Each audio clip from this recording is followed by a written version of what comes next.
جتنا تقوی ہوگا انسان اتنا ہی نیک لوگوں کے ساتھ اور سچائی کے قریب ہوگا، اور جتنا انسان کے اندر تقوی کے معیار کی کمی ہوگی انسان اتنا ہی جھوٹ اور فریب اور دھوکے کے قریب ہوگا۔ کبھی انسان سے کوئی غلطی اور توبہ کر لے، سچی توبہ،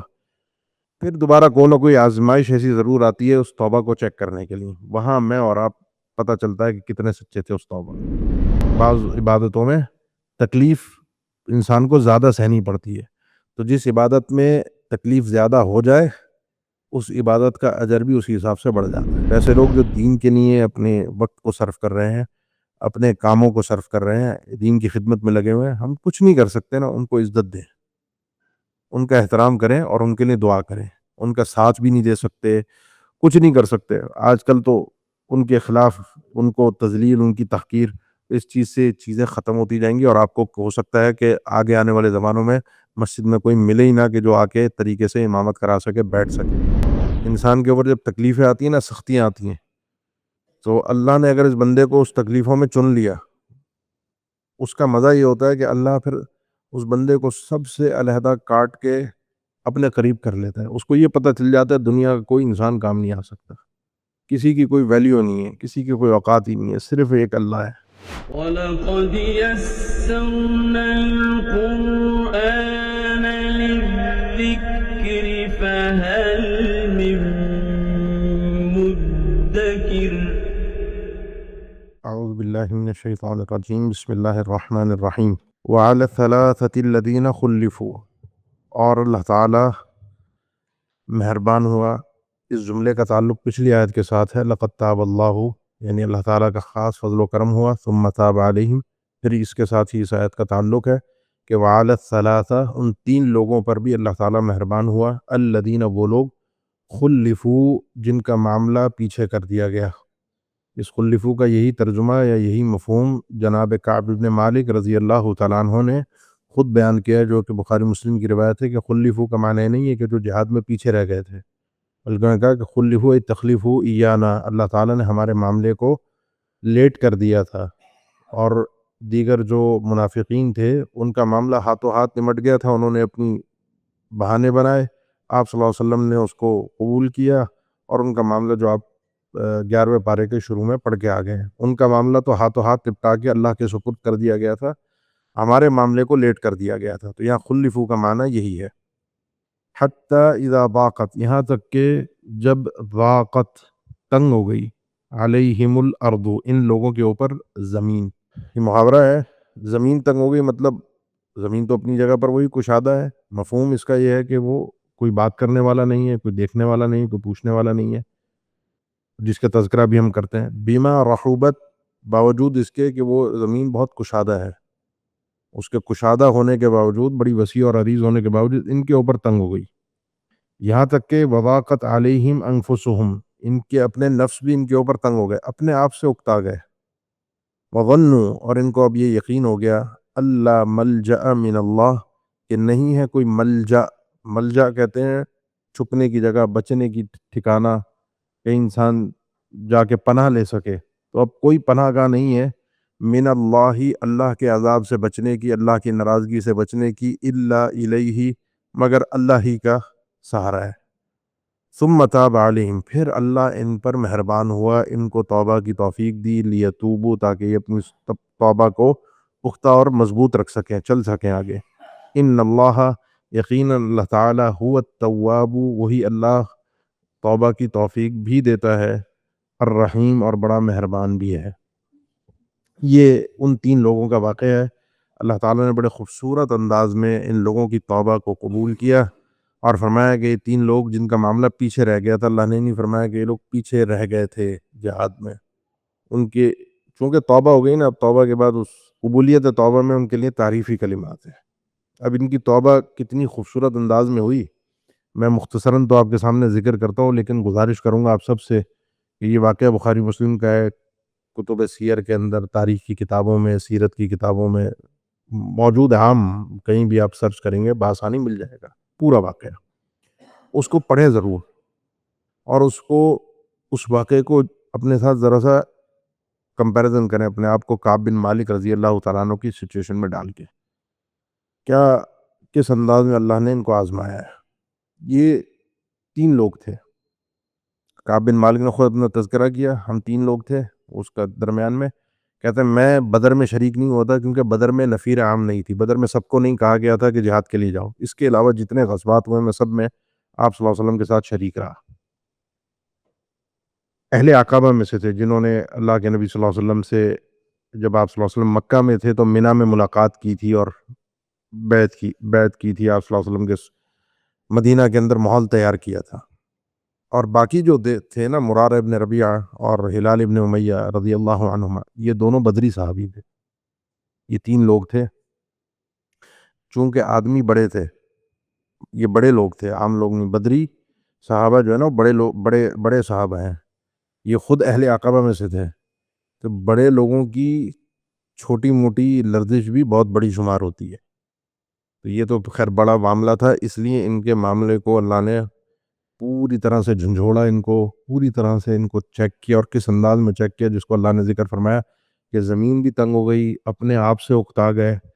اور پھر اینڈ یہ بنا کہ جب ان کو یقین ہو گیا کہ اللہ کے مقابلے میں اللہ کے عذاب سے کوئی نہیں بچا سکتا، اللہ ہی بچا سکتا ہے۔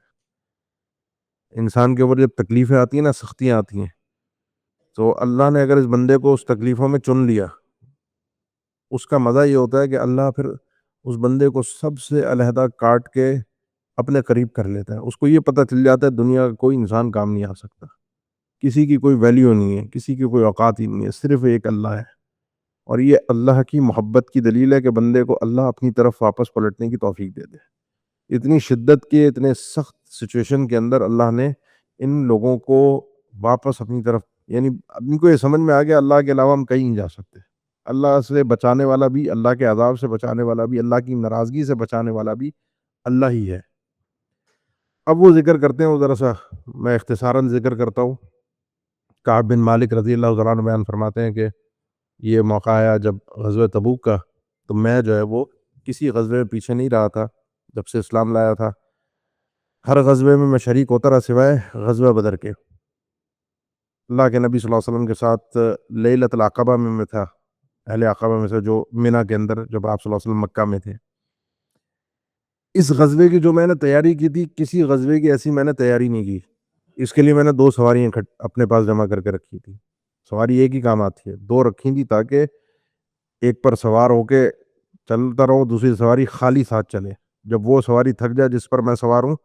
تو پھر دوسری سواری پر سوار ہو جاؤں اور وہ سواری ہلکی ہو جائے، اور پھر ذرا اسپیڈ میں تیزی کے ساتھ جہاد میں پہنچوں۔ بہرحال اللہ کے نبی صلی اللہ علیہ وسلم جب جہاد کے لیے نکلے، سخت قسم کی گرمی تھی، سفر بڑا دور کا تھا، آپ صلی اللہ علیہ وسلم کے سامنے دشمن بھی بڑا سخت تھا، مدینہ کے اندر سیزن اپنے پیک پر تھا، یہ ساری چیزیں تھیں، لوگ تیاری کر رہے تھے، اور میں روزانہ سوچتا تھا کہ آج نکلوں گا، کل نکلوں گا، آج نکلوں گا، کل تیاری کروں گا، حتیٰ کہ وہ دن آ گیا کہ آپ صلی اللہ علیہ وسلم نکل گئے، چلے گئے۔ آپ صلی اللہ علیہ وسلم جب نکل گئے تو آپ نے میرے بارے میں پوچھا نہیں کہ کعب بن مالک کہاں ہے۔ کہتے ہیں جب آپ صلی اللہ علیہ وسلم وہاں پہنچ گئے تبوک، تو وہاں پر آپ صلی اللہ علیہ وسلم نے پوچھا، وہ کعب نظر نہیں آ رہے، تو بنو سلمہ اپنے ان کا قبیلہ ہے، تو کہتے ہیں اس میں سے کسی نے میرے بارے میں اچھے الفاظ نہیں کہا کہ وہ آدمی جو ہے نا آرام پسند آدمی ہے، وہ چودھری ٹائپ کا آدمی ہے۔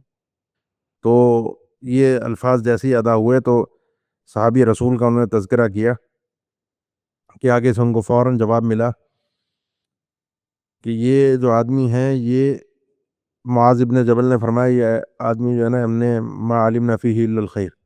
ان کے اندر ہم نے خیر ہی دیکھی، منافق نہیں ہے۔ اور تمہارا جو تبصرہ ہے نا کہ یہ آدمی وہ ہے کہ والنظر فی عطفیہ، یہ اپنی ذرا چودھری ٹائپ کا آدمی ہے، یہ تم نے تبصرہ ٹھیک نہیں کیا کعب بن مالک کا۔ انسان کو اچھا گمان نہیں آئے، لیکن گمان انسان کو اچھا رکھنا چاہیے۔ بہرحال غزوہ ہوا، لوگ، اب مجھے پتہ چلا اللہ کے نبی صلی اللہ علیہ وسلم واپس آ رہے ہیں، جیسے یہ اطلاع آئی نا تو بس وہ ایک خوف اور ڈر اندر سے کھانے لگا کہ واپس آ رہے، اب کیا ہوگا۔ اب میں سارے ذہن میں بہانے ایک ایک کر کے سوچتا رہا کہ کیسے میں نے کیا کیا بہانہ بنانا ہے، اور میں نے سوچا کہ آس پاس کے اپنے جو تیز قسم کے لوگ ہوتے ہیں نا، ان سے بھی ذرا سا مشورے کروں کہ کیا بہانہ بنایا، کیا کہانی کی جائے کہ بس میرا معاملہ جو ہے نا وہ سیٹ ہو جائے۔ آپ صلی اللہ علیہ وسلم جیسے جیسے قریب آنے کی خبر ملتی جا رہی تھی، ویسے ویسے معاملہ ڈر بڑھتا جا رہا تھا، یہاں تک کہ آپ صلی اللہ علیہ وسلم مدینہ جب تشریف لائے تو آپ صلی اللہ علیہ وسلم نے دیکھا کہ میں نے ذکر کیا تھا، آپ صلی اللہ علیہ وسلم مسجد میں آتے، 2 رکعت پڑھتے، کسی بھی سفر سے آتے، بیٹھ گئے، منافقین آئے، ان کے آزار سنے، ان کو اللہ کے سپرد کیا. ٹھیک ہے تم جو کہہ رہے ہو تمہارے وجہ تمہارا ادھر. کہتے ہیں میں آپ صلی اللہ علیہ وسلم کے سامنے پہنچانا تو اللہ کے نبی صلی اللہ علیہ وسلم تبسمت تبسم المغضب, جو ایک مسکراہٹ تھی آپ صلی اللہ علیہ وسلم کے چہرے پر, لیکن وہ ناراضگی والی مسکراہٹ تھی. آپ نے دیکھا تو مسکرا کر, لیکن آپ کی مسکراہٹ میں بڑی ناراضگی تھی. پھر آپ نے پوچھا کہ کیا معاملہ ہے, کیا وجہ ہے, بیٹھو بات کرو. کہنا میں بیٹھ گیا. بس میں نے اب سوچا کہ اب کوئی اور بات نہیں کرنی, سچ بولنا ہے. میں نے اللہ کے رسول کے سامنے بیٹھ کر بولا کہ اللہ کے نبی, اللہ کی قسم کھا کر کہتا ہوں دنیا میں آپ کے علاوہ کوئی اور آدمی ہوتا عام دنیا دار, مجھے پتا تھا میں نے اس کو کس طریقے سے مطمئن کرنا ہے, کیسے اس کو میں نے رام کرنا ہے, بآسانی میں کر سکتا تھا. اور مجھے یہ فن بھی اللہ لقد اعطیت الجدل, یہ فنکاری مجھے آتی ہے, سامنے والے کو شیشے میں اتارنا اچھی طرح آتا ہے. میں بھی چاہوں تو آپ کے سامنے کچھ نہ کچھ بیان کر کے آپ کو یہاں پر مطمئن کر سکتا ہوں, لیکن مجھے یہ پتا ہے کہ اللہ کی بارگاہ میں پھر میری پکڑ ہوگی, اللہ کی طرف سے وحی آئے گی, بارگاہ الہی میں ناراضگی ہے. اور اگر میں سچ بولتا ہوں تو یہ ہوگا کہ آپ مجھ سے ناراض ہو جائیں گے, لیکن یہ ہوگا کہ بارگاہ الہی سے مجھے امید رہے گی کہ اللہ میرے معاملے کو معاف کر دے گا. اور سچی بات یہ اللہ کے نبی کوئی عذر نہیں تھا سوائے سستی کے. آپ صلی اللہ علیہ وسلم نے فرمایا کہ اس آدمی نے بالکل سچی بات کہی ہے, اور اب اٹھو تمہارا معاملہ اللہ کے سپرد ہے, اللہ جو فیصلہ کرے تمہارے بارے میں. سچ بولا ہے, اللہ نے تمہارے متعلق مجھے کچھ نہیں بتایا کہ تمہارے لیے کیا فیصلہ ہے. ان جھوٹے مکاروں کے لیے, منافقین کے لیے بتا دیا تھا یعتذرون الیکم اذا رجعتم الیہم, کہ آپ پہنچیں گے اور یہ بہانے بنانے والے اپنے بہانے لے کر آئیں گے, آپ نے ان سے کیسے پیش آنا ہے یہ اللہ نے مجھے بتا دیا تھا, لیکن تمہارے بارے میں کچھ نہیں بتایا. اب اللہ کے سپرد ہے معاملہ. میں اٹھ کے جب واپس پلٹا تو میرے پیچھے بنو سلمہ کے لوگ طرح طرح کی باتیں کرنے لگے کہ تم نے کیا کر دیا, کیسے. میرے دل میں خیال بھی آیا کہ میں واپس پلٹوں, اللہ کے رسول کے پاس جا کے کہوں کہ اللہ کے نبی میں نے جھوٹ بولا تھا, اور میں کوئی نہ کوئی بہانہ بنا کے کہانی کر دوں. لیکن بس میں نے کہا اب سچ بول دیا ہے تو اس سچ پر ڈٹنا ہے. کہتے ہیں اب وہ آگے بڑھے, معاملہ چلنا شروع ہوا تو پورا تفصیل بیان کرتے ہیں کہ میں نے پھر پوچھا اپنے قبیلے والوں سے کوئی اور بھی ہے جس نے سچ بولا اور نہ گیا اس کے پاس کوئی ادھر نہ ہو, بہانہ نہ ہوگا. 2 لوگ اور ہیں, نام بتایا مرارہ ابن ربیعہ اور ہلال ابن امیہ, یہ دونوں صحابی ہیں بدری. کہنے یہ مجھے بڑا اطمینان ہوا, انسان کو جب اپنے جیسا مل جائے نا اس کو ذرا سے سکون آ جاتا ہے, کچھ سہارا بن جاتا ہے. اور وہ یہ بھی سہارا بن گیا کہ ہیں بھی بدری, اور بدر والوں کی تو معاملہ الگ ہے, اور ان کے ساتھ بھی یہی ہوا جو میرے ساتھ ہوا ہے, تو کوئی نہ کوئی راہ نکل ہی آئے گی. کہتے میں ان سے جا کر ملا, خیر گفتگو ہوئی, بات چیت ہوئی. اللہ کے نبی صلی اللہ علیہ وسلم نے لوگوں کو بات چیت کرنے سے ہم سے منع کر دیا. مجھے اپنے چچا کے بیٹے بھی ملے ابو قتادہ, میں نے ان کو سلام کیا, سلام کا جواب بھی نہیں دیا. میں ان سے 3 دفعہ میں نے بات کی کہ کیا مسئلہ ہے, کیا بات ہے, کیا چل رہا ہے. یا 3 دفعہ میں نے پوچھا, میں بات کر رہا ہوں منہ پھیر رہے ہیں, بات کر رہا ہوں منہ پہ, مجھے غصہ آ رہا ہے. تیسری دفعہ میں نے صرف اتنی بات کی, اللہ و رسول عالم, تمہاری بات کا کوئی جواب نہیں ہے, تمہارا جو مسئلہ ہے اللہ اور اس کا رسول بہتر جانتا ہے. کہتے میں تو لگا رہا, نمازیں پڑھنے بھی مسجد جاتا تھا, لوگوں کے ساتھ بازاروں میں بھی آتا تھا, بات کوئی نہیں کر رہا مجھ سے, منع کر دیا سب کو کہ ان سے کوئی بات نہیں کرے گا. میں مسجد بھی جاتا تو نماز پڑھتا, نماز میں جو ہے وہ اللہ کے نبی صلی اللہ علیہ وسلم کو کوشش کرتا کہ دیکھوں, سلام کرتا آپ کو جا کے, تو میں یہ دیکھتا کہ اللہ کے نبی صلی اللہ علیہ وسلم کے ہونٹ ہل رہے ہیں نہیں ہل رہا ہے کہ مجھے سلام کا جواب دیا یا نہیں دیا. تو بس مجھے نظر نہیں آ رہا تھا, کچھ سمجھ نہیں آ رہا, بات کوئی نہیں کر رہا. 40 دن گزرے, 40 دن کے بعد آ کر ایک نے خبر دی کہ اللہ کے نبی صلی اللہ علیہ وسلم کا حکم ہے کہ آپ لوگوں کی بیویاں بھی آپ سے الگ ہو جائیں گی, اب بیویوں کے ساتھ بھی کوئی تعلق نہیں رہے گا. یعنی میں نے سیدھا پوچھا کہ بھائی طلاق دینی ہے, ان کو ختم کرنا ہے معاملے کو, یا وقتی طور پر ہے؟ تو بتایا کہ نہیں, وقتی طور پر یہ آپ سے علیحدہ ہوں گی. ہم تینوں نے اپنی بیویوں کو رخصت کر دیا. ہلال ابن امیہ کی بیوی اللہ کے نبی صلی اللہ علیہ وسلم کے پاس آئی اور آ کر کہا کہ ہلال ابن امیہ بزرگ آدمی ہیں, بوڑھے ہیں, اور اپنے کام کاج بھی ان سے نہیں بن سکتے,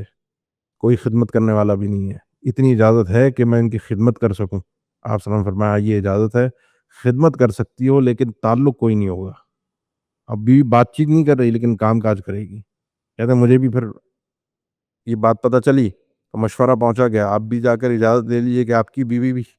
کوئی خدمت کر لے. کہتے ہیں مجھے پسند نہیں آیا کہ پتہ نہیں اللہ کے نبی صلی اللہ علیہ وسلم کیا جواب دیں گے, ہاں کریں گے نہ کریں گے. چلو وہ بزرگ آدمی ہے, میں جوان ہوں, میں اپنے معاملات خود ہی نپٹا لوں گا. اسی دوران میں بازار میں گھوم رہا تھا یہ 50 دنوں کے اندر ہی, تو شام سے قافلہ آیا ہوا تھا تجارتی, عیسائی تھے, کسی دور میں یہ بھی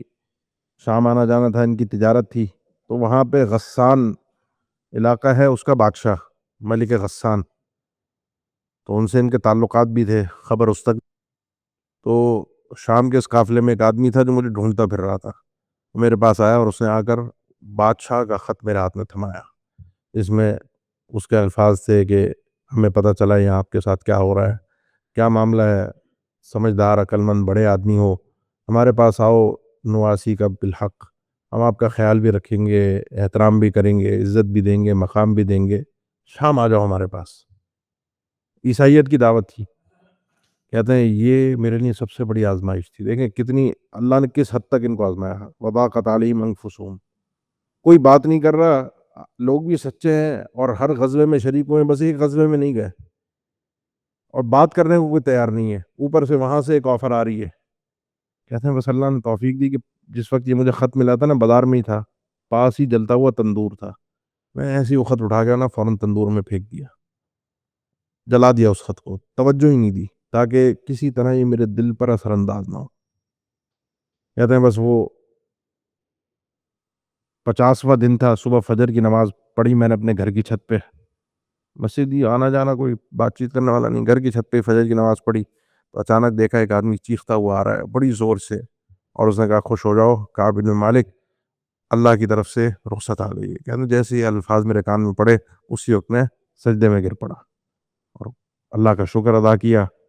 اٹھا. اب یہاں سے گھر سے مسجد تک میں نے جانا تھا اللہ کے نبی کے پاس، راستے میں جوک در جوک لوگ مجھے ملے،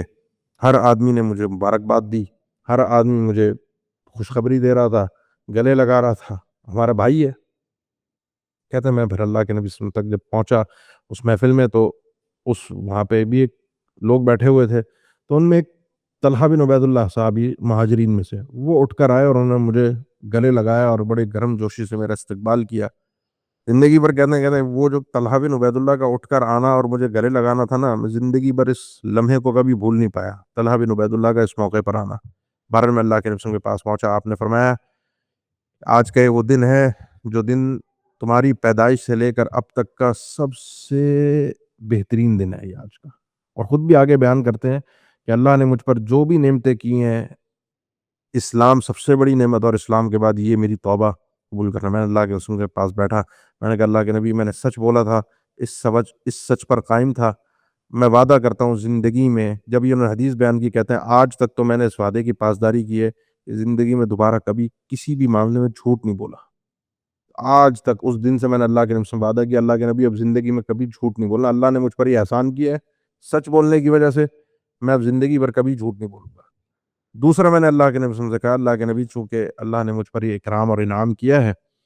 تو میں آج کے دن میرے لیے بڑی خوشی کا ہے، میں اپنا سارا مال، ساری جائیداد، جو کچھ میرے پاس ہے سب اللہ کی راہ میں صدقہ دے رہا ہوں، اس کو قبول کیجیے. آپ سے فرمایا نہیں یہ درست نہیں ہے، کچھ مال اپنے لیے، کچھ چیزیں اپنے لیے روک کر رکھو، سارا مال صدقہ کرنا یہ درست نہیں ہے. ابھی خوشی اتنی تھی، اور خوشی میں انسان کا ایسے بعض اوقات انسان قدم اٹھا لیتا ہے. آپ صلی اللہ علیہ وسلم سمجھایا، جب ان کی بات سمجھنے لگا ٹھیک ہے، وہ جو خیبر کے میدان سے مجھے مال غنیمت ملا تھا وہ میں روک لیتا ہوں، وہ اپنے پاس رکھتا ہوں، باقی سب کچھ اللہ کی راہ میں. خوشی ہے نا، تو اس خوشی میں اللہ کی راہ میں میں اور صدقہ کر رہا ہوں اللہ کی قربت کے لیے. یہ اور زندگی بھر اپنی اس توبہ پر قائم ہے. اور کہتے ہیں یہ میری زندگی کی سب سے بڑی خوشی اور سب سے بڑی میرے لیے، کیونکہ اللہ نے ہمیں سچا قرار دیا. اگلی آیت میں اللہ نے ہمیں سچا قرار دیا. اس واقعے کو جب آپ تفصیل سے پڑھتے ہیں، اس کے ایک ایک انداز پہ غور کرتے ہیں، تو اللہ اپنے بندوں کو بڑا آزماتا ہے. خاص طور پر جو قریبی ہوتے ہیں نا، ان سے کوئی اونچ نیچ ہو تو ان کی آزمائش بھی بڑی سخت ہوتی ہے. توبہ تھی، معافی تھی، گناہوں کی معافی ایسی ہوتی ہے، انسان سچی توبہ کرتا ہے، ادھر توبہ کرتا ہے ادھر اللہ معاف کر دیتا ہے. لیکن ان کو 50 دن تک ان کو آزمایا گیا. آپ گئے نہیں سفر میں، یہ لوگ شریک نہیں ہوئے، تبوک میں نہیں لڑنے کے لیے گئے، تو اس کا ذرا سا ان کو احساس بھی اللہ کی طرف سے دلوایا گیا. سچے تھے. منافقین تو مزے میں آ گئے نا، نارمل ہو گئے، لیکن وہ مزہ دنیا کا چند وقتی تھا جو آپ پیچھے پوری صورت میں پڑھتے آ رہے ہیں. لیکن یہ سچے لوگ تھے، ان کو تھوڑا سا دنیا میں اللہ نے آزمایا، 50 دن کی آزمائش تھی، اور اس کے بعد ان کو اللہ نے کامیاب ترین لوگ قرار دیا. یہ اللہ کے طریقہ کار میں سے ایک طریقہ ہے، اور ان کو یہ اللہ نے اپنے قریب کر لیا۔ یہ جو وظن اللہ ملجأ من اللہ الا الیہ، ان کو یقین ہو گیا تھا کہ اب کوئی ٹھکانہ نہیں ہے، کوئی جائے پناہ نہیں ہے، کہیں ہم نہیں جا سکتے اللہ سے بھاگ کر، اللہ ہی ہے ہمارا سہارا، اللہ ہی ہماری دعاؤں کو قبول کرنے والا۔ ثم تاب علیہم لیتوبوا، پھر اللہ نے ان کو توبہ کی توفیق دی اور ان کو اس توبہ پر پھر قائم رکھا اللہ نے۔ 50 دن میں کسی بھی لمحے پلٹ سکتے تھے، مڑ سکتے تھے، ادھر ادھر جا سکتے تھے۔ وہ ان کے ملک غسان کا خط بھی ان کے پاس موجود تھا، بڑے راہیں ان کو مل گئی تھی، اور اللہ ایسے موقعوں پر راہیں بھی بندے کو دکھا، بندہ سچی توبہ کرتا ہے نا تو اللہ اس توبہ کو آزماتا بھی ہے، پھر دوبارہ اس گناہ کا موقع فراہم کرتا ہے، پھر دوبارہ ادھر ادھر کی راہیں۔ کتنا سچا ہے بندہ توبہ میں، کبھی انسان سے کوئی غلطی اور توبہ کر لے سچی توبہ، پھر دوبارہ کوئی نہ کوئی آزمائش ایسی ضرور آتی ہے اس توبہ کو چیک کرنے کے لیے، وہاں میں اور آپ پتہ چلتا ہے کہ کتنے سچے تھے اس توبہ میں۔ وہ توبہ اگر اپنی سچی قرار دلوانی ہو تو اگلے اس لمحے پر، اگلی اس آزمائش پر ڈٹ کے کھڑے ہو جائیں کہ اب دوبارہ یہ غلطی نہیں کرنی، کتنے بھی حالات ہوں۔ کوئی شخص حرام سے توبہ کرتا ہے، سود سے توبہ کرتا ہے، پھر زندگی میں حالات بڑے کٹھن ہو جاتے ہیں، مشکل ہو جاتے ہیں۔ کئی لوگوں کے ہم نے دیکھا کہ وہ بینک میں نوکری کرتے تھے، جاب تھی ان کی، اللہ سے توبہ کی، رجوع کیا، چھوڑ دی، بہت پریشان ہوئے۔ پھر بار بار ایسے موقع آتے ہیں کہ انسان حرام کی طرف چلا جائے، پھر اپنا لے، پھر یہ سود کی طرف آ جائے، لیکن جب پوری توبہ سچی اور پکی ہو جاتی ہے نا، پھر اللہ بڑا نوازتا ہے، پھر اب اللہ کی طرف سے بڑی عطاعت آتی ہے، اور مثالیں موجود ہیں آپ کے آس پاس کے معاشرے میں، آپ کو لوگ نظر آئیں گے۔ تو یہ آخری وہ لوگ تھے جن کا تذکرہ اس صورت کے اندر غزوہ تبوک کے حوالے سے تھا، جو سچے لوگ تھے۔ اب اس کے بعد اللہ تعالیٰ نے ذکر فرمایا، یا ایھا الذین آمنوا اتقوا اللہ، اے ایمان والو اللہ سے ڈرو، وکونوا مع الصادقین، اور ہو جاؤ صادقین کے ساتھ۔ ایک صادقین یہی ہیں جنہوں نے اس خاص موقع پر سچ بولا جس وقت جھوٹ بول کے بآسانی بچا جا سکتا تھا۔ اب ان کی توبہ قبول ہو گئی ہے، اب ان کا ساتھ دو، ان کے اس گناہ پر کوئی ان کو کچھ کہنے کی ضرورت اب نہیں ہے، ان کے ساتھ کھڑے رہو۔ اور یہ معیت انسان کا جو سچے لوگوں کا ساتھ دینا ہے، یہ جس کی جتنی سچائی ہو اس کے ساتھ اتنا ہی انسان ہوگا۔ تیسری بات، اتقوا اللہ وکونوا مع الصادقین، جتنا تقوی ہوگا انسان اتنا ہی نیک لوگوں کے ساتھ اور سچائی کے قریب ہوگا، اور جتنا انسان کے اندر تقوی کے معیار کی کمی ہوگی انسان اتنا ہی جھوٹ اور فریب اور دھوکے کے قریب ہوگا۔ یہ تقوی انسان کا جو انسان کو اس کے ایمان کو سچائی کے قریب کرتا ہے، کیونکہ سچائی جو ہے، جو سیدنا عبداللہ بن مسعود رضی اللہ تعالیٰ عنہ کی حدیث ہے کہ سچائی جو ہے انسان کو جنت کے نیکی کی طرف، ساری نیکیوں کی طرف رہنمائی کرتی ہے، اور نیکیاں انسان کو جنت کی طرف لے جاتی ہیں۔ جھوٹ جو ہے وہ گناہوں کا دروازہ کھولتا ہے، اسی لیے کئی اہل علم یہ کہہ کر گئے کہ مومن سے کئی گناہ سرزد ہو سکتے ہیں لیکن مومن جھوٹا نہیں ہو سکتا، اور اس کے اوپر کئی روایات شاہد بھی ہیں۔ جھوٹ مومن سے سرزد نہیں ہوتا، تو یہ سچائی جو ہے نا، اس کا دامن انسان کو ہمیشہ تھام کے رکھنا چاہیے۔ اس کے بعد اگلی آیت ہے، آیت تھوڑی طویل ہے، ہم پہلے ترجمہ کر لیتے ہیں، اس کے بعد اس کا مفہوم سمجھتے ہیں۔ ما کان لأہل المدینہ، نہیں ہے لائق اہل مدینہ کے، جو مدینہ مسجد نبوی اور اللہ کے رسول کے ارد گرد رہتے تھے، ومن حولہم من الاعراب، اور جو مدینہ کے ارد گرد دیہاتی جو آس پاس کے لوگ تھے،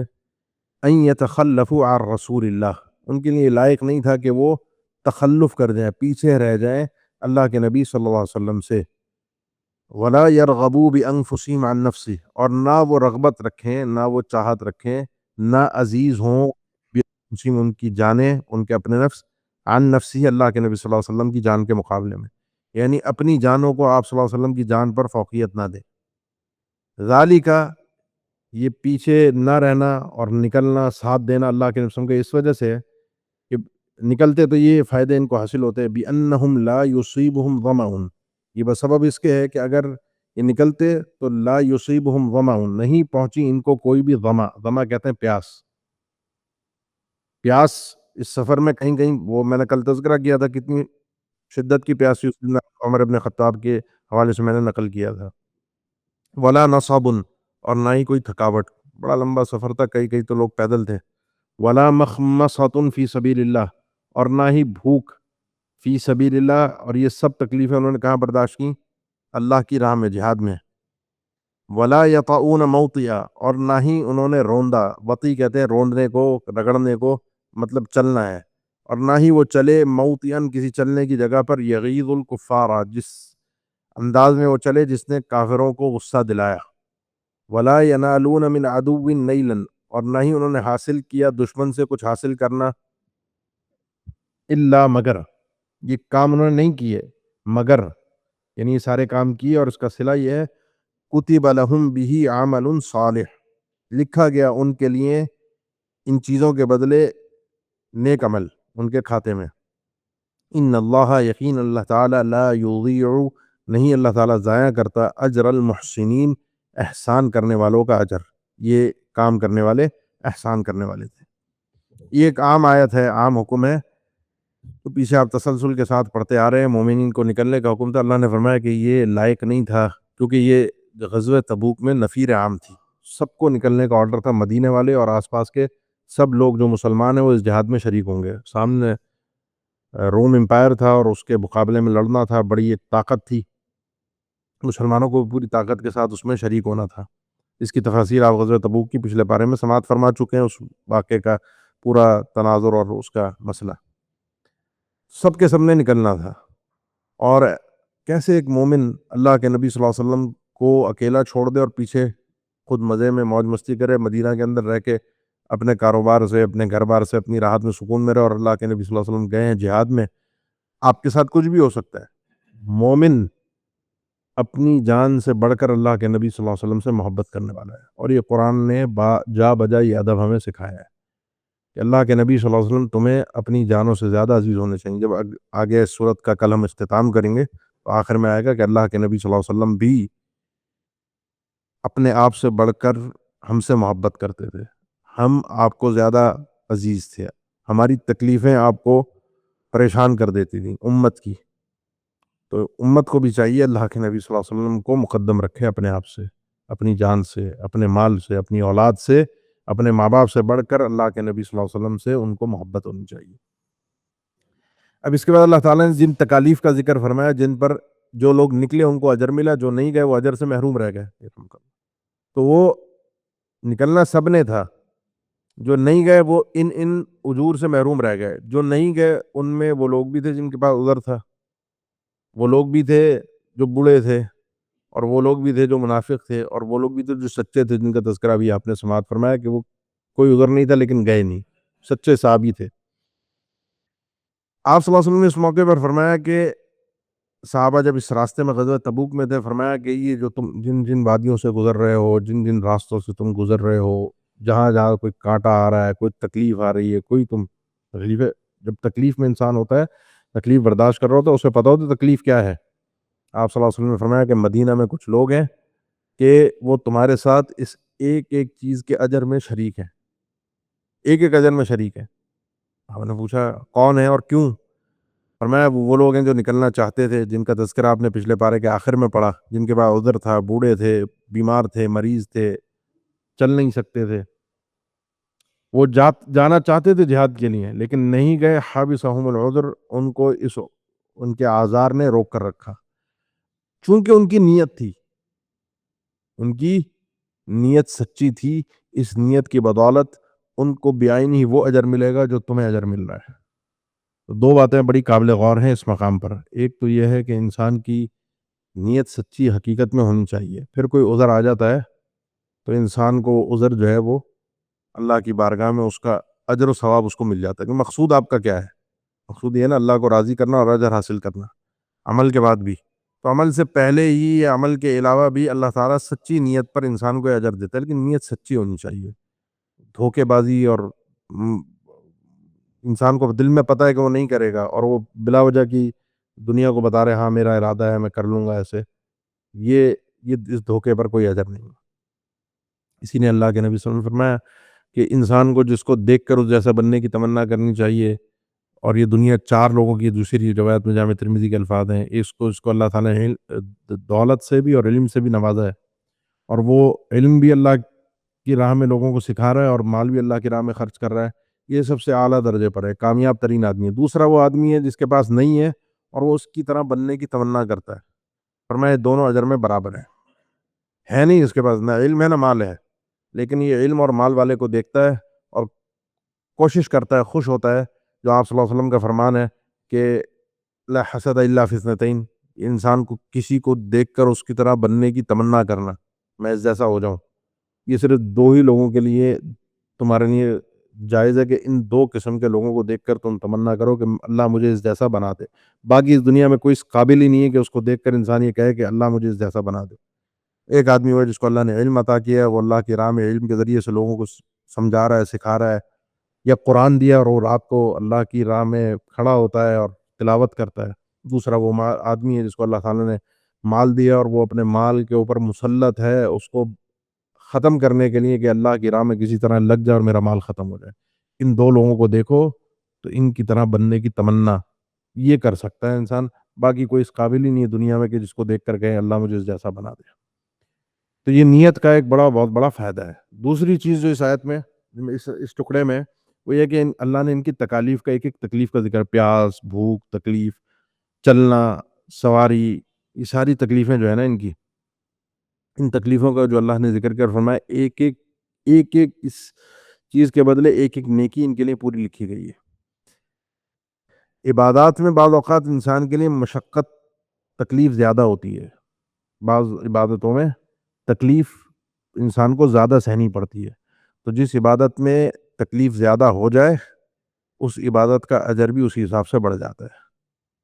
اور جو عبادت کم مشقت والی ہو اس کا دوسری عبادت کے بنسبت اجر کم ہوتا ہے. یعنی قدموں پر بھی نیکی, چلنے پر بھی نیکی, کانٹا چبھنے پر بھی نیکی. تو یہ انسان کے لیے اجر کا باعث ہے. اسی لیے اہل علم نے ذکر کیا ہے کہ بعض اوقات انسان کو اللہ کی طرف سے جو تکالیف آتی ہیں اور وہ تکالیف انسان کے اختیار میں نہیں ہوتی کہ ان کو روک سکے. بیمار ہو گیا, انسان نہیں روک سکتا, بیمار ہونا اس کے اختیار میں, ورنہ کوئی چاہ کر بیمار ہوتا ہے. لیکن اس بیماری میں انسان کے لیے اگر مومن ہے تو اس کے رفع درجات یا تکفیر سیئات کا معاملہ ہوتا ہے. انسان کے لیے مومن کے لیے کچھ برا نہیں ہے, مومن کے لیے سب کچھ اچھا ہے. تو یہ چیز بھی ہمیں اس آیت سے سمجھ میں آتی ہے اور پتہ چلتی ہے. تیسرا یہ ہے کہ بارگاہ الہی جو کل میں نے قاعدہ ذکر کیا تھا آخر میں, ان عظم الجزا عظم البلا, اللہ کی بارگاہ میں اونچا مقام اگر کسی کو حاصل کرنا ہے تو یہاں ذرا تکالیف بھی زیادہ سہنی پڑتی ہیں. تو یہ تکلیفیں انہوں نے بڑا لمبا سفر سے طے کر کے اللہ نے بتایا جو گئے تھے ان کو کیا اجر ملا ہے, اور جو نہیں گئے وہ سارے کے سارے اس اجر و ثواب سے محروم رہ گئے. اللہ محسنین کے اجر کو ضائع نہیں کرتا. یہ احسان انہوں نے کیا, اللہ کی راہ میں نکلے, ساعت العسرہ میں اللہ کے نبی صلی اللہ علیہ وسلم کا ساتھ دیا, پوری ہمت اور طاقت کے ساتھ نکلے, کوئی بہانہ نہیں بنایا, کوئی پیچھے مڑ کر نہیں دیکھا. تو ان کے لیے اللہ کی طرف سے اکرام اور انعام بھی بہت زیادہ ہے. اس کے بعد اگلی آیت ہے جو اسی تعلق سے وَلَا يُنْفِقُونَ نَفَقَةً صَغِيرًا, اور نہ ہی یہ خرچ کرتے ہیں کوئی نفقہ صغیرہ, کچھ تھوڑا بہت کم خرچ کرنا, جو آپ پچھلے پارے میں پڑھ کر ہے نا, الذین یلمزون المتطوعین من المؤمنین فی الصدقات والذین لا یجدون الا جہدهم فیسخرون منهم. ابو خیثمہ الانصاری رضی اللہ تعالیٰ عنہ تھے جو ایک سا لے کر آئے تھے آپ صلی اللہ علیہ وسلم کو. آپ نے اعلان کیا نا تبوک کے لیے جانا ہے, روم سے لڑنا ہے, وہ ایک سا 2-2.5 کلو کے قریب جو ہے وہ اللہ کے نبی صلی اللہ علیہ وسلم کے سامنے لا کر صدقہ پیش کر رہے ہیں. منافقین نے مذاق کہا ہے کہ اس تھوڑے سے اس اناج سے کون سا جو ہے وہ آج کے جیسے دور میں آپ سمجھیں کہ وہ امریکہ شکست کھا جائے گا, ہمارے اس 2-2.5 کلو سے کون سا امریکہ جو ہے تباہ و برباد ہو جائے گا. منافقین نے ایسے ہی ان کے اوپر لمز کیا. اللہ نے فرمایا یہاں پر ان کی تعریف میں وَلَا يُنْفِقُونَ نَفَقَةً صَغِيرًا, یہ لوگ نہیں خرچ کرتے کوئی نفقہ صغیرہ ولا کبیرہ, اور نہ ہی کوئی بہت زیادہ خرچ کرنا, جن کا تذکرہ پیچھے آپ پڑھ کر آئے. کسی نے بہت زیادہ خرچ کیا, کسی نے کم خرچ کیا. وَلَا يَقْطَعُونَ وَادِيًا, اور نہ ہی انہوں نے کسی وادی جو 2 پہاڑوں کے درمیان مطلب چلنے کا کوئی بھی راستہ جو سفر میں انہوں نے طے کیا ہے اس راستے کو انہوں نے طے کیا ہو, الا مگر کتب لہم, ان کے لیے لکھا گیا اس پورے راستے کا, پورے خرچے کا, یعنی ان کے مال کا بھی اجر ملا اور ان کے عمل کا بھی جو جسمانی طور پر انہوں نے کیا اس کا بھی اجر ملا. کیونکہ اس جہاد میں صحابہ نے دونوں طرح سے شرکت کی, اور یہ جہاد کا افضل ترین مرتبہ تھا جو آپ صلی اللہ علیہ وسلم نے بیان فرمایا, جو حدیث آپ سنتے ہیں ذی الحجہ کے موقع پر. عشرہ ذی الحجہ کے 10 دن افضل ترین دن ہے. جب صحابہ نے پوچھا کوئی عمل بھی, جہاد بھی فی سبیل اللہ بھی اس کے مقابلے میں نہیں آ سکتا, آپ نے فرمایا وہ جہاد کہ جس میں ایک آدمی اپنا ہی گھوڑا, اپنی سواری, یعنی اپنی جان اور مال, اپنا ہی مال لے کر نکلا اور اپنی جان لے کر نکلا, اور دونوں ہی چیزوں میں سے کوئی بھی چیز پلٹ کر واپس نہ آ سکی. یہ عمل ایک ایسا ہے کہ ان 10 دنوں کی نیکی اس کا مقابلہ نہیں کر سکتی. باقی کوئی نیکی ایسی نہیں ہے جو ان 10 دنوں کے مقابلے میں آ سکے. تو یہ جان اور مال ان لوگوں نے دونوں اس موقع پر غزوہ تبوک میں لوگوں نے اپنی جان بھی پیش کی، خود بھی نکلے جہاد کے لیے اور مال بھی پیش کیا۔ اللہ کتب لہم کے لکھا گیا لیجزیہم اللہ احسن ما کانوا یعملون، تاکہ اللہ تعالیٰ بدلہ دے بہترین جو انہوں نے عمل کیا، جو ان کا عمل ہے اس کے مطابق ان کو بہتر سے بہتر اللہ کی طرف سے جزا ملے گی۔ بخاری مسلم کی حدیث ہے، آپ صلی اللہ علیہ وسلم نے فرمایا الخیل ثلاثہ، یہ جو انسان گھوڑا پالتا ہے، اس دور میں گھوڑا بڑا بہترین سواری تھی، عمدہ ترین سواریوں میں سے ایک سواری تھی۔ فرمایا یہ 3 اس کی قسمیں ہیں۔ ایک یہ گھوڑا جو ہے اپنے مالک کے لیے وزر ہے، ایک ستر ہے اور ایک اجر ہے۔ وزر یعنی گناہ، وہ آدمی جو اس گھوڑے کو پالتا ہے ریان و فخرن، اترانے کے لیے، اکڑ کے لیے، شوشا کے لیے، میرے پاس بڑی گاڑی ہے، میری بڑی سواری ہے، دھوم دھام سامنے فرنٹ پہ لا کے سٹائلش انداز میں گیٹ پر لا کے روکنا اور بھرم بازی تھوڑی سی دکھانا کہ بڑی گاڑی ہے، فرمایا یہ سواری اس کے اوپر وبال ہے، یہ گھوڑا اس کے لیے مصیبت ہے۔ سمجھیے گا اس حدیث کو بڑا غور سے سمجھیے گا۔ اب ہم نے دوسرا آدمی وہ ہے جس کے لیے ستر یعنی پردہ ہے، برابر اس کا معاملہ ہے، وہ آدمی جس نے اس گھوڑے کو پالا فی سبیل اللہ، اللہ کی راہ میں، لیکن ولم ینس حق اللہ فی رقابہا، پھر جو حقوق اللہ تھے اس گھوڑے کے متعلق، اس کی پیٹھ کے متعلق، اس کی گردن کے متعلق، وہ اس کو بھولا نہیں، اس کو کھلانا پلانا چرانا، اس کی تربیت کرنا، اس کو اچھے طریقے سے پالنا۔ فرمایا یہ برابر ہے، نہ اس کے اوپر گناہ ہے نہ اس کے لیے اجر ہے۔ تیسرا وہ آدمی جس کے لیے یہ گھوڑا اجر بنے گا، وہ آدمی جس نے اس گھوڑے کو پالا ہی جہاد کے لیے، اور پالا جہاد کے لیے اہل اسلام کے لیے، کوئی بھی اس پر سوار ہو، کوئی بھی اس کو استعمال کرے۔ فرمایا اب یہ جو اس گھوڑے کو پالتا ہے نا، اس کی رسی اگر لمبی ہو اور یہ 1-2 چکر کاٹے، یہ جو گھوڑا چل رہا ہے چکر کاٹ رہا ہے، اس چکر کاٹنے پر بھی اس کے مالک کے لیے اجر ہے۔ یہ کسی بھی چراگاہ میں جاتا ہے، خود سے چرتا ہے، کوئی اس کو چارہ لا کر ڈالا جاتا ہے، جو لقمہ یہ کھاتا ہے اس ایک لقمے کے بدلے اس کے مالک کے لیے اجر ہے۔ بخاری مسلم کی حدیث ہے۔ فرمایا اس کے بعد یہ کھانے کے بعد اس کے جسم سے جو گندگی خارج ہوتی ہے، جس قسم کی بھی گندگی خارج ہو اس گھوڑے سے، اس گندگی کے خارج ہونے کے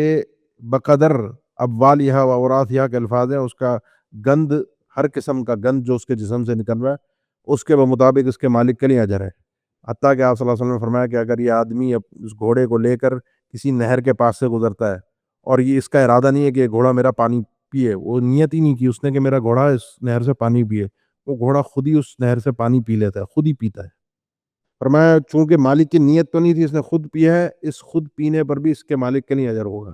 بھول جائے وہ ایک ایسا کھاتا اس کے لیے اس گھوڑے سے شروع ہوا ہے کہ وہ نیت ہو نہ ہو، اسی لیے بعض علم نے اس پر گفتگو کی ہے، ان نیکیوں کو جمع کیا الگ سے کہ جن میں انسان نیت نہ بھی کرے تب بھی اس کو اجر مل جاتا ہے، جس کی ایک مثال یہ ہے۔ ویسے تو ہر نیکی پر اجر ہے، لیکن یہاں پر آپ صلی اللہ علیہ وسلم نے خود بیان فرمایا کہ اگر اس کی نیت نہ بھی ہو کہ اپنے گھوڑے کو پانی پلائے، پھر بھی اگر گھوڑا پانی پیتا ہے تو اس کے لیے پھر بھی اجر ملے گا، کیونکہ اس نے اس کو تیار ہی لیا ہی، خریدا ہی، پالا ہی، رکھا ہی اسی لیے ہے کہ اس کو فی سبیل اللہ استعمال کرے گا اور اہل اسلام استعمال کریں گے۔ تو اس کی ایک گندگی کے بدلے، ایک لقمے کے بدلے، ایک چارے کے، ایک ذرے کے بدلے اس کو اللہ کی بارگاہ میں اس کے لیے اجر لکھا جاتا ہے۔ صحابہ نے پوچھا اللہ کے نبی گدھا بھی اسی ضمن میں آ جاتا ہے؟ گدھے کے بارے میں بھی بتا دیجئے، کیونکہ گدھے بھی لوگ پالتے ہیں۔ فرمایا کہ گدھے کے متعلق مجھ پر کوئی وحی نازل نہیں ہوئی۔ اس کا مطلب یہ جو آپ صلی اللہ علیہ وسلم نے بات بیان فرمائی تھی، یہ آپ کے کوئی اپنے خیالات نہیں تھے، اپنا کوئی اجتہاد نہیں تھا، یہ وحی الہی تھی۔ اللہ نے بتایا تھا کہ اگر اس انداز میں سواری ہوگی، اس انداز میں چیز ہوگی، جو آپ کو اللہ نے سواری سے نوازا ہے، اس کو تیار کیجئے، اس کو رکھیے، اللہ کی راہ میں بھی استعمال کیجئے، اپنے کام کاج میں بھی استعمال کیجئے، مسجد آنے جانے، لیکن فخر اور ریا اپنی سواری میں پیدا نہ کیجئے۔ صحابہ نے جب گدھے کے متعلق، گدھا عام سواری ہے، اور جہاد میں بھی ویسے بھی وہ نارمل ایک سواری ہے، آپ نے فرمایا اس کے متعلق کوئی خاص وحی تو مجھ پر نازل نہیں ہوئی ہے۔ ہاں البتہ اتنا ہے کہ اللہ تعالیٰ کی آیت جامعہ فاضلہ جو ہے منفرد آیت ہے، بڑی انوکھی آیت ہے اور بڑی جامع آیت ہے، اس میں سب کچھ شامل،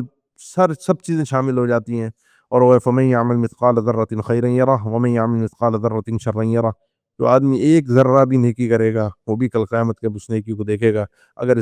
کسی آدمی نے گدھے کو پالا ہے اور نیت اس کی ایسی ہے کہ اللہ کی راہ میں ثواب، اللہ سے اجر، تو انشاءاللہ وہ بھی اس کے اندر داخل ہے اس آیت کے تحت۔ تو یہ اس آیت کے حوالے سے اس چیز کو ذہن میں رکھیے کہ جہاد جو ہے نا بہت بڑی نیکی ہے، اس سے کتنی نیکیاں انسان کو ملتی ہیں، کیا کچھ ہوتا ہے، وہ انسان کی سمجھ سے بالا تر ہے، کیونکہ اس میں مشقت ہے، اس میں تکلیف ہے، اس میں انسان کو بہت کچھ جھیلنا پڑتا ہے، صبر کرنا پڑتا ہے، اور جب انسان اللہ کے لیے جھیلتا ہے، صبر کرتا ہے، تو انسان کو اجر و ثواب کس انداز کا ملتا ہے وہ اس کے تصور سے بھی باہر ہوتا ہے۔ اس کے بعد اللہ تعالیٰ نے ذکر فرمایا، یہ اسی ضمن کی آخری آیت ہے، وما کان المؤمنون لینفروا کافہ، مومنین کے لیے لائق نہیں ہے کہ لینفروا کافہ، وہ نفیر کریں، نکل پڑیں سب کے سب۔ ترجمہ کر لیں پھر میں سمجھاتا ہوں۔ فلولا نفر، کیوں نہ ہوا کہ نکلنا چاہیے تھا، من کل فرقہ، ہر جماعت میں سے، منہم، ان لوگوں میں سے، طائفہ، ایک چھوٹی جماعت،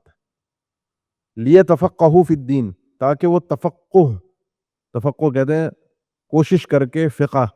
سمجھ حاصل کرنا، فی الدین، دین میں بڑی کوشش کے ساتھ وہ دین کو سمجھنے کی کوشش کرتے۔ وَلِيُنذِرُوا قَوْمَهُمْ، اور پھر وہ ڈرائیں اپنی قوم کو، انذار سے ہے ڈرانا، اپنی قوم کو، اذا رجعوا الیہم، جب وہ پلٹ کر آئیں اپنی قوم کی طرف، لعلہم یحذرون، تاکہ یہ قوم بھی حذر کر سکے، ڈر سکے۔ اس آیت کے دو مفاہیم تقریباً سارے مفسرین نے، بعد والوں نے ذکر کیے، پرانے مفسرین نے دو مفہوم ذکر کیے۔ ایک تو یہ ایسی جہاد کے ضمن میں کہ یہ چونکہ غزوہ تبوک کے موقع پر سب کو نکلنے کے لیے کہا گیا تھا، اللہ نے فرمایا کہ ہر جہاد میں ایسا نہیں ہوتا کہ سب کے سب لوگ، پورا مدینہ شہر خالی ہو جائے اور سارے کے سارے لوگ جہاد کے لیے نکل جائیں، ایسا نہیں ہے۔ سسٹم اس طرح سے ہے کہ کچھ لوگ جہاد پر جائیں گے اور کچھ لوگ اپنے شہروں میں رہیں گے، جیسے آج کل اب یہ حکومتوں کی طرف سے جو سیدنا عمر کے دور سے ایک شروع ہوا کہ انہوں نے مجاہدین کو الگ کر دیا، ان کے پورے رجسٹر بنوا دیے، ان کی ایک فہرستیں بنوا دیں، ان کی ایک تنخواہوں کا سسٹم شروع کر دیا۔ جو مال غنیمت تھا وہ ایک علی الاطلاق تقسیم سے بہتر تھا کہ جہاد میں چونکہ انسان ایک نکلا ہے سال دو، تو کیونکہ جہاد ایک مستقل اب جاری ہو چکا تھا، جیسے اب افواج کا ایک سسٹم ہے ہمارے ہاں، یہ آرمی، نیوی، ایئر فورس دنیا کے ہر ایک قوم کے پاس ہے، ہر ایک ملک کے پاس ہے۔ اب وہ کچھ لوگ ہوں کہ وہ جا کر یہ کرنا ضروری ہے حفاظت کے لیے، کچھ لوگ جائیں اور کچھ لوگ پیچھے جو ہے وہ بیٹھے رہیں۔ اب اس کا پھر مفہوم یہ نکلے، کچھ لوگ جو جہاد کے لیے نکل گئے تو پیچھے کچھ لوگ بیٹھے رہیں اور وہ علم حاصل کریں، اور جب یہ لوگ واپس آ جائیں تو ان کو وہ علم سکھائیں، تاکہ سب کے سب اپنے بچنے کا سامان پیدا کر سکیں۔ دوسرا مفہوم جو اہل علم نے ذکر کیا وہ آیت کا یہ ہے کہ اس آیت میں ایک دوسرے مصلحہ عامہ کا ذکر ہے۔ مسلمان معاشرے کے لیے بقا کے لیے دو چیزوں کا ہمیشہ موجود ہونا ضروری ہے، ایک ہے نظریاتی سرحدوں کی حفاظت، اور ایک ہے آپ کی زمینی سرحدوں کی حفاظت۔ زمینی سرحدوں کی حفاظت، وہ سارا مضمون آپ نے پڑھا، وہ جہاد کی شکل میں آپ کے پاس مجاہدین ہونے چاہیے جو آپ کی سرحدوں کی حفاظت کریں۔ دوسرا یہ ہے کہ مصلحہ عامہ، فائدہ ہے معاشرے کا، لوگوں کا، وہ سب کے سب کا وہ ضروری ہے کہ آپ کی نظریاتی یعنی علم کی بقا بھی بہت ضروری ہے، مجاہدین کا بھی ہر وقت ہونا ضروری ہے، اور علماء کا ہونا بھی ہر وقت ضروری ہے۔ اس کے بغیر کوئی مسلم معاشرہ باقی نہیں رہ سکتا، ختم ہو جائے گا، برباد ہو جائے گا، جہاد ختم ہو گیا تو بھی وہ تباہ و برباد، علم ختم ہو گیا تو بھی وہ تباہ و برباد۔ جہاد کی تفصیل آپ نے سماعت فرما لی، اب علم کی اس آیت میں تفصیل ہے، جو دوسرا مفہوم ہے اس کے مطابق کہ مصلحہ عامہ اس چیز میں ہے کہ انسان جو ہے وہ اپنے اپنے علاقوں سے کچھ طائفہ کو بھیجا۔ طائفہ میں سب اہل علم ذکر، امام شافعی کا اس سے طائفہ سے عربی زبان میں طائفہ کم از کم ایک آدمی کے لیے بولا جاتا ہے، ایک آدمی بھی علاقے سے، گاؤں سے، شہر سے، ان کے خاندان سے نکل کر جائے، علم حاصل کرے، دوسرے علاقے سے سیکھ کر آئے، اور پھر آ کر ان کو اللہ کا دین پہنچائے۔ ان کو پہلے زمانے میں ایسے ہی ہوتا تھا، آپ صلی اللہ علیہ وسلم کے پاس صحابہ آتے تھے اپنے اپنے علاقوں سے، کچھ لوگ آتے تھے، چند دن ٹھہرتے تھے، سیکھتے تھے، اور پھر پلٹ کے واپس جاتے تھے۔ تو یہ مقصود اللہ تعالیٰ نے بیان کیا، تاکہ کیونکہ دین کی بقا اسی سے ہے، حتیٰ کہ جہاد بھی اسی سے ہے، علم کے بغیر جہاد نہیں ہے، یعنی جہاد میں نکل کر انسان اپنی مرضی کا اپنے طریقے سے نہیں کر سکتا، اس کے بھی آداب اور طریقہ کار اللہ کے نبی صلی اللہ علیہ وسلم نے بتائے جو علم کے ذریعے سے محفوظ ہوئے ہیں۔ جہاد کے بعد کے بھی احکامات آپ صلی اللہ علیہ وسلم نے بیان فرمایا تاکہ مال غنیمت اسی انداز سے تقسیم کیا جا سکے۔ تو علم کے بغیر کچھ بھی نہیں ہے، علم کی بقا بہت ضروری ہے، اور یہ چیزیں الگ الگ نہیں ہیں، یہ بات بھی اچھی طرح ذہن میں سمجھ لیجئے کہ میں سمجھوں کہ نہیں میرا شعبہ جہاد ہے تو بس میں نے جہاد کرنا ہے، باقی اس کے علاوہ دین کا کوئی شعبہ قابل تعریف اور قابل عمل ہے ہی نہیں۔ میرا شعبہ مدرسے میں پڑھنا پڑھانا ہے، تو میں کہوں بس یہی سب سے افضل ترین عمل ہے، اس کے علاوہ جہاد کی بھی کوئی حیثیت نہیں ہے، تبلیغ بھی برباد چیز ہے۔ کوئی تبلیغ میں ہے تو وہ یہ سمجھے کہ نہیں جی جہاد تو ہے ہی نہیں، جہاد والے تو یہ خلا، یہ سب دین ہے۔ ادخلوا فی السلم کافہ، یہ سب کا سب دین ہے، جہاد بھی دین ہے۔ میں نے کلمہ اللہ اور اس کے رسول کا پڑھا ہے، لا الہ الا اللہ محمد رسول اللہ، یہ کلمہ میں نے پڑھا ہے۔ میں نے کسی تنظیم اور جماعت کا یا ان کے کسی کاز کا، ان کے مقاصد کو دیکھ کر میں اس کا کلمہ میرا نہیں ہے۔ میں جہاد کا بھی، میں تبلیغ کا بھی، میں علم کا بھی، یہ سب دین ہے اور یہ سب کی فضیلتیں موجود ہیں۔ ان سب اعمال کو مجھے کرنے کی نیت بھی رکھنی چاہیے، کوشش بھی کرنی چاہیے، اور ان اعمال کا احترام بھی کرنا چاہیے۔ ہاں کسی کے طریقہ کار سے میں اختلاف کر سکتا ہوں، کسی کے طرز عمل سے میں اختلاف کر سکتا ہوں کہ یہ چیز درست نہیں ہو رہی، یہ طریقہ درست نہیں ہے، قدم ٹھیک نہیں ہے، لیکن نفس عمل سے بڑے احتیاط کے ساتھ مجھے گفتگو کرنی چاہیے۔ تو لوگ نکلیں، کوئی ایک بھی نکلے وہ سیکھ کر آئے۔ اسی نے ابن قیم رحمہ اللہ نے ذکر کیا کہ اگر کسی علاقے میں کوئی عالم ہی نہیں ہے، وہ سب کے سب گناہ گار ہیں، کیونکہ اللہ نے کہا ہے کوئی ایک تو نکل کے جائے۔ کوئی ایک نہیں جائے گا اور کوئی ایک، وہ علاقے والے ایک کو نہیں بھیجیں گے، اس کی ذمہ داری نہیں اٹھائیں گے، اس کے خرچے کو، اس کے معاملات کو نہیں، کیونکہ مفت میں تو کوئی بھی نہیں جائے گا نا، اس کا خرچہ تو آئے گا، اس کی ذمہ داری اس کا بندوبست کر کے، اس کو بھیج کر، پڑھا کر، آ کر سکھا کر اس کے معاملات کو دیکھنا، یہ اہل علاقہ کی ذمہ داری ہے، تاکہ دین کا علم، دین باقی رہ سکے۔ اسی لیے میں توجہ دلاؤں گا یہاں پر، آج کے دور میں اب یہ دین بڑا اجنبی ہوتا جا رہا ہے۔ اب آپ دیکھیں گے کہ لوگ جو ہے نا، اب یہ مساجد اور یہ خطابت، علماء اور علم اور امامت، اس سے بھاگ رہے ہیں۔ ملتا کیا ہے ہمیں؟ اس سے تو بہتر ہے کسی فیکٹری مزدوری کر کے آدمی زیادہ کما لے گا، تھوڑی سی عزت بھی وہاں زیادہ ہو سکتا ہے مل جائے یہاں کی بنسبت۔ یہ باقاعدہ سوچ ہے۔ کئی علماء ایسے ہیں، کئی امام ایسے ہیں کہ جن کی اولاد اپنے والد سے بدزن ہے، کہ کس فیلڈ میں گئے جہاں پر کوئی روپے کی بھی عزت نہیں ہے، اور وہ کوئی حتیٰ کہ دین سے بھی کچھ لوگوں کو میں نے بدزن دیکھا۔ اس لیے اس کی بقا کے لیے ہمارا کردار بھی بہت ضروری ہے۔ اس لیے میں اکثر عرض کرتا ہوں کچھ نہیں کر سکتے تو ایسے لوگ جو دین کے لیے اپنے وقت کو صرف کر رہے ہیں، اپنے کاموں کو صرف کر رہے ہیں، دین کی خدمت میں لگے ہوئے ہیں، ہم کچھ نہیں کر سکتے نا، ان کو عزت دیں،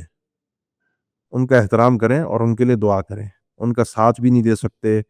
کچھ نہیں کر سکتے۔ آج کل تو ان کے خلاف، ان کو تذلیل، ان کی تحقیر، اس چیز سے چیزیں ختم ہوتی جائیں گی، اور آپ کو ہو سکتا ہے کہ آگے آنے والے زمانوں میں مسجد میں کوئی ملے ہی نہ کہ جو آ کے طریقے سے امامت کرا سکے، بیٹھ سکے، کیونکہ میرے پاس وقت نہیں ہے، میں تو اپنے کام کاج میں مصروف ہوں، روزمرہ کے معاملات میں مصروف ہوں، تو میرے پاس تو وقت نہیں ہے۔ تیسری چیز جو ہے وہ علم کا حاصل کرنے کے بعد واپس پلٹنا ضروری ہے اپنے علاقے میں، ان کو سکھانا، ان کو بتانا ضروری ہے۔ اور چوتھی چیز یہ علم جو ہے وہ لوگوں کو پہنچانے کے لیے، محفوظ کر کے رکھنے کی چیز نہیں ہے، پھیلانے کی چیز ہے، پھیلانے سے بڑھتا ہے، اور یہی مقصود ہے علم ہے کہ انسان اپنے آپ سے بھی جہالت کو دور کرے، علم سیکھنے جائے۔ جو امام احمد رحمہ اللہ سے پوچھا گیا کہ انسان جب طلب علم کے لیے جائے تو نیت کیسے کرے، انہوں نے اس آیت کو سامنے رکھ کر مسئلہ ذکر کیا کہ یہ رفع الجہل عن نفسی وعن غیری، انسان پہلے جب علم آپ یہاں آ رہے ہیں علم حاصل کرنے، تو آپ کی نیت یہ ہو کہ جو مجھے نہیں پتا مجھے پتہ چل جائے اور میں اس پر عمل کروں، اور ساتھ ساتھ میں دوسروں کو بھی پہنچا سکوں۔ اذا رجعوا الیہم، یہ انسان کا سیکھنا اس لیے ہے، نہ کہ اس لیے کہ میں سیکھ کر کوئی بتا سکوں میں بڑا عالم ہوں، میں نے دورہ قرآن کر لیا، میں نے پوری تفسیر زندگی میں 5 دفعہ ختم کر لی ہے، یا میں مدینہ یونیورسٹی سے پڑھ کے آیا ہوں تو میرا یہاں پر ذرا سا نام آپ سے اسٹیٹس ذرا سا الگ ہونا چاہیے۔ یہ اگر میری نیت میں کہیں بھی اگر موجود ہوا تو سب سے پہلے یہ علم مجھے ہی جہنم میں لے کر جائے گا۔ یہ بات اچھی طرح ہم سب کو واضح طور پر دیں۔ اللہ کے ہاں کوئی یہ نہیں ہے، کوئی لیبل نہیں چلتا، کوئی نام نہیں چلتا، آپ جو مجھے القابات دے رہے ہیں یہی مجھے لے کر ڈوبیں گے۔ اس لیے اذا رجعوا الیہم لعلہم یحذرون، یہ بڑی جامع ہے، اس پر تو گفتگو جتنی کی جا سکے، وقت ہمارا پورا ہو چکا ہے۔ تو کل انشاءاللہ اللہ کی توفیق سے اس صورت کو ہم اللہ کے فضل سے اور اس کی مشیت سے اس کو اختتام تک پہنچائیں گے انشاءاللہ الرحمن۔ اگر آپ کا اور میرا دل قرآن کے پڑھنے کے بعد تبدیلی آپ اور میں محسوس نہیں کرتے تو چیک کیجئے دل میں مرض تو نہیں ہے، دل میں بیماری تو نہیں ہے۔ یہ جو حسبی اللہ والا ذکر جو ہے نا، یہ اسی وقت کام آتا ہے، یہ بڑا خاص ذکر ہے، آخری ہتھیار ہے، جب انسان کو سارے دروازے بند ہو جائیں تو اس کے بعد حسبی اللہ، میرا ایک اللہ اکیلا میرے لیے کافی ہے۔ اللہم صلی وسلم علی نبینا محمد، صلاۃ اور سلام جو پڑھتے ہیں یہ اللہ کی عبادت ٹھہر گئی کہ اللہ کے نبی صلی اللہ علیہ وسلم کے لیے دعائیں کرنا اور جو جتنی زیادہ صلاۃ و سلام کا اہتمام کرے گا وہ اتنا ہی زیادہ اللہ کے نبی صلی اللہ علیہ وسلم کے قریب ہوگا قیامت کے دن۔